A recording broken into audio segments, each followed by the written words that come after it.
जो मेरी वाइफ थी बिल्कुल हेल्दी थी, कोई बीपी की प्रॉब्लम नहीं थी, कोई डिजीज नहीं थी, बिल्कुल तंदुरुस्त थी। उस पर इन लोगों ने इतना अत्याचार किया। मैं श्री शर्मा, रजनी शर्मा का हस्बैंड, 19 तारीख से लेकर 21 जून तक जो घटना मेरे साथ घटी, मैं उसके खिलाफ डॉक्टर अनु और 2 स्टाफ नर्सेज जो 21 जून की सुबह ड्यूटी पर थी, उनके खिलाफ नेग्लिजेंसी का आरोप लगाता हूं। और इस पर एफआईआर जो हमने 15 दिन पहले की हुई थी उसको एडमिसिबल किया जाए, उसके ऊपर कार्रवाई की जाए। जो बंटी सराजी और संजय चौहान पर एफआईआर हुई है उसे वापस लिया जाए, और जो इनके चैनल्स हैं, इनके जो अकाउंट्स है, इनको रिकवर किया जाए। जो भी इनकी चीज़ें थी उसमें समाज सेवा से जुड़े हुए लोग हैं, उसको वापस किया जाए और इस पर जल्द से जल्द कार्रवाई हो डॉक्टर अनु और 2 स्टाफ नर्सेज पे। ये मेरी मांग प्रशासन से भी है और प्रदेश सरकार से भी है। सब ने मुझे आश्वासन दिया है, यदि इसमें भी कोई डील रहती है, आप सीबीआई बिठाओ, कुछ बिठाओ, हमें इससे कोई लेना देना नहीं है। जो हमारे साथ घटना हुई है, मैं भविष्य में भी उम्मीद करता हूँ ऐसी घटना किसी के साथ ना घटे, क्योंकि ये असहनीय चीज़ है। ऐसी चीज़ किसी के साथ, ये सारे लोग अपने लिए आए हैं, स्वास्थ्य से जुड़े सब लोग हैं, सबको हॉस्पिटल जाना है, ठीक है। जो मेरी वाइफ थी बिल्कुल हेल्दी थी, कोई बीपी की प्रॉब्लम नहीं थी, कोई डिजीज नहीं थी, बिल्कुल तंदुरुस्त थी। उस पर इन लोगों ने इतना अत्याचार किया, इतना उसके ऊपर मिसबिहेव किया कि उसको घुटन हो गई उस चीज़ की। उसके ऊपर कुछ इंजेक्शन ऐसे दिए, उसका शरीर फूला हुआ था, घर पर मृत शरीर फूला हुआ था। ये सब लोग उसके गवाह हैं।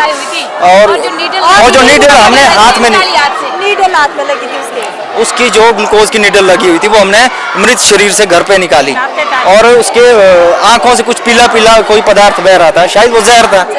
फुली हुई थी, सोजिश थी पूरे मुंह पे और नीला था शरीर। उसका कारण बताओ, और उन पर जो एफआईआर हमने की है उसको जल्दी से जल्दी एक्सेप्ट किया जाए, उस पर कार्रवाई की जाए। मैंने सीएम साहब से मेरी बात हुई थी, मैंने उनसे भी कहा था कि सीबीआई की जांच करो, उन्होंने मुझे पूरा आश्वासन दिया है। परंतु आज 10 दिन हो गए, ना कोई सीबीआई की जांच बैठी, ना कोई प्रशासन से जो 7 दिन का अल्टीमेट दिया था प्रशासन ने, वो भी नहीं हुआ। उसको 15 दिन हुए। मेरी इतनी अर्ज है, हो सके तो न्याय के साथ खड़िए, अन्याय का साथ मत दीजिए, दोषियों पर पर्दा मत डालो, उनको सजा दो। देखिए, ये वही मंजू शर्मा प्रकरण चला हुआ है।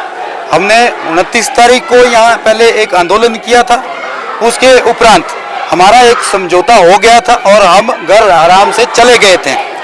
उसके उपरांत दूसरे दिन उन लोगों द्वारा हमारे ऊपर एफआईआर की गई, जो लोग जिनके सदस्य उस मंजू शर्मा का जो मृत्यु हुई थी उसकी जांच में वो शामिल थे, उन लोगों के द्वारा एफआईआर की गई। तो उसके ए पे इन्होंने हमारे ऊपर कार्रवाई 5 मिनट में कर दी, हमारी एफआईआर लॉन्च। लेकिन जो परिवार की तरफ से इनकी शिकायत गई थी कि संबंधित डॉक्टर के ऊपर एफआईआर हो और जो उनके साथ और स्टाफ नर्स है उनके ऊपर भी एफआईआर हो, उस पर कोई भी कार्रवाई नहीं की गई। हमारा रोष सिर्फ यही है कि जब आम जनता के ऊपर एफआईआर हो रही है बिना साक्ष्यों के, तथ्यों के जाने, तो जिनके ऊपर मृत्यु का, लापरवाही का आरोप लगा है उन पर एफआईआर क्यों नहीं हुई है। तो हम अभी एसपी साहब से मिले, हमने स्पष्ट कहा कि इतना बड़ा ये भेदभाव कैसे हुआ। और दूसरा, हम आवाज उठाते हैं आम जनता की, आम जनता के लिए काम करते हैं, सोशल वर्क रिलेटेड हमारा काम है। राजनीति से कहीं ज्यादा हट करके उन अकाउंट्स को हमारे बैन कर दिया। ये संजय भाई है, ये यूट्यूब का काम करते हैं, ब्लॉगिंग का काम करते हैं। आज 6 साल हो गए, तब इनके साथ 6-7 लाख लोग जुड़े हैं, और आज इसने एक आवाज उठाई न्याय देने के लिए, तो एक झटके में उसको बंद कर दिया गया। मतलब एक तरह से ये लोकतंत्र में बोलने और लिखने की पूरी ये लोकतंत्र की हत्या हो रही है। बोलना और लिखना गुनाह हो रहा है। फिर हमारी जो अभिव्यक्ति की स्वतंत्रता है वो कहाँ है? अगर ये आज हम ऐसे खामोश रहते हैं तो कल के दिन कोई और मंजू शर्मा बनेगी। हमने मांग की है कि हम कहते हैं हमारे ऊपर कार्रवाई करो, अगर कोई प्रमाण है, हमने डॉक्टरों को धमकाया हो या कोई तोड़फोड़ की हो, जो धाराएं उन्होंने लगाई है वो अगर प्रमाणित होती है तो अवश्य कार्रवाई करो। लेकिन उससे पहले ही एफआईआर कर दी 5 मिनट में।